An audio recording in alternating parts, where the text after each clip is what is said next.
ده برواز لسه جايبينه من المحل بلد المنشأ الصين، وجايبينه ب100 جنيه. هخليك تعمل نفس البرواز ديتي ومش هتكلف عليه. ركز معاي وسيب اللي في يدك واستنبه لي. خليك تعمل البرواز ديتي، تتابع معاي الخطوات، بس ما تنساش يا ابو عمو لايك وشير وكومنت حلو منك، وما تنساش تصلي على النبي في الكومنتات. تابع معاي الخطوات. جبنا طين الصلصال. المفروض هنغرز البرواز نصه في الطين والنص التاني من بره. اهم حاجة وانت بتعمل القالب، واحنا برضو لغاية دلوقتي بنعمل القالب لسه مرحلة التحفة، اهم حاجة البروز والجوانب والحروف تكون بالظبط بالمسطرة، عشان خاطر القالب بتاعك ما يطلعش فيه عيب. معانا عصاية فرشة بنعمل البنوز، لان القالب بتاعنا المفروض هنعمله على شقتين، فاحنا كده بنعمل في الشقة الأولانية، وبنخرم البنوز بعصاية فرشة صغيرة. فالمفروض لو انت عندك اي تحفة وعايز تنسخ منه، تشيل الحلي بتاعها اللي هو اي حاجة كانت هي بعيدة عن الجسم بتاع التحفة. كده احنا هنشيلها كلها. شلنا الحلي من البرواز وصنفرنا مكان الحلي. باقي ان احنا هنخلي بالبريلو زي ما قلت لحضراتكم. معاك بريل، معاك زيت شعر، معاك زيت اكل، تخلي باي حاجه متاحه معاك. ويا ريت مشاركه وكومنت حلو منك عشان المنشور يرفع يوصل للناس كلها.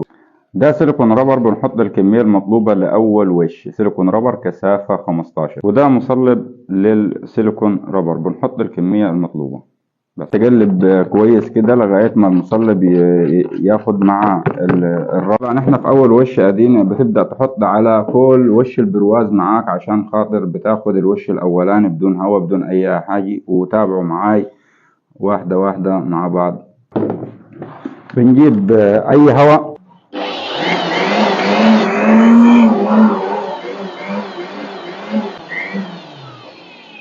ده اول وش لازم يتاخد بعقلانية شوية، عشان خاطر القالب بتاعك ما يطلعش فيه اي غلطة.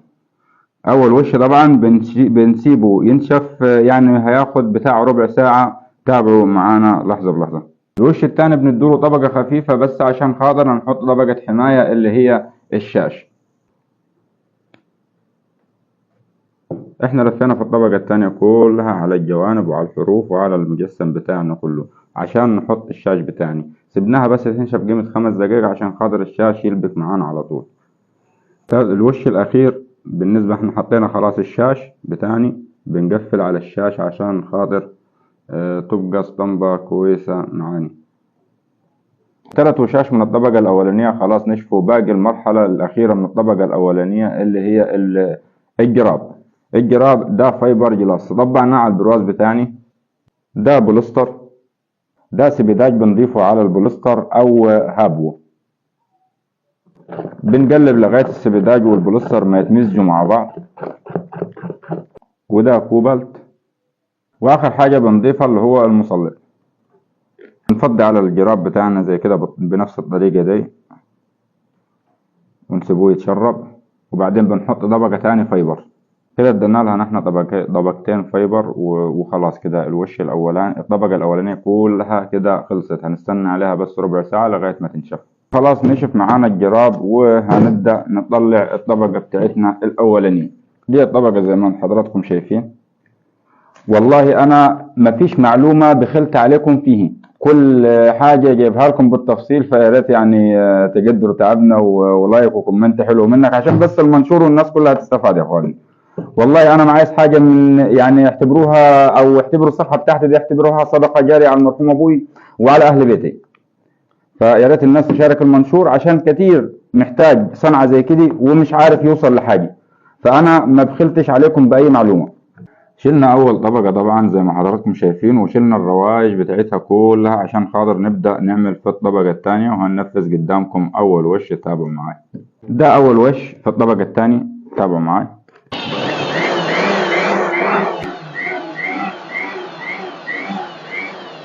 الوش التاني اللي احنا بنحطه عشان خاطر نحط الشاش بتاعنا. ادينا الوش التاني قبل ما ينشف بنحط الشاش بتاعنا. ده كده الوش الاخير من الطبقة التانية اللي احنا بنغطي بها الطبقة بتاعت الشاش. خلاص خلصنا الطبقة الثالثة ونشفط كده كده. هنخش على الفايبر نفس الطريقة الأولانية اللي احنا عملناها في الوش الأولاني بنعملها في الوش الثاني، عشان هي أنا يعني شديت حيلي في الفيديو عشان وقت حضراتكم، بس بندي أول طبقة ونسيبه برضو يتشرب أول وش عشان خاطر هندي طبقة فايبر تاني. كده خلاص قصينا الروايش بتاعة القالب بتاعنا والقالب خلص بتاعنا. ادي أول طبقة اللي هي الفايبر، تمام، وادي الربر اللي احنا حطيناه، وادي البرواز هنطلعوه من مكانه. ادي البرواز وادي القالب بتاعنا. مع العلم انت لو مش عايز برضو تعمل القالب ممكن تاخد القالب من خلال رسائل الصفحة. لا عايز تعمل القالب شد حيلك، بس خلي بالك عشان الخامات غالية. تمام. هنبدأ مرحلة التصنيع. دي مية بتحط الكمية المطلوبة طبعا، ده جبس طبعا بنحط الكمية المطلوبة على كد البرواز بتاعنا. حطينا الجبس هنبدأ نقلب مع الجبس والمية لغاية ما الخليط كله يتمزج مع بعضه. بنبدأ نفضي واحدة واحدة، وكل ما تفضي شوي تقعد ترج البرواز يمين وشمال وتخبط عليه يمين وشمال. تفضي برضو واحدة واحدة. كده عبينا البرواز بتاعنا جبس، هنستنى عليه من 8 دقايق لربع ساعة بس ينشف، وبعدين هنطلعه ونوريكم النتيجة مع بعض. كده البرواز بتاعنا نشف خلاص، ادينا له الربع ساعة بتاعته. بينا نحلوه مع بعض. بسم الله الرحمن الرحيم. هذا أول وش، بسم الله. هذه البرواز بتاعنا. اللهم صل وسلم وبارك على سيدنا محمد. كده ما نجيش معانا غير الالوان بتاعتنا. بينا مع بعض نلونوه، بس قبل ما نلونوه هيفضل في الشمس من 5 ساعات ل8 ساعات. وبكده خلاص نشف البرواز بتاعنا، ما نجيش معانا غير الالوان. كل اللي احنا جبناه شكار الجبس وعلبة الوان ذهبي مائي. هنبدأ نلون مع بعض.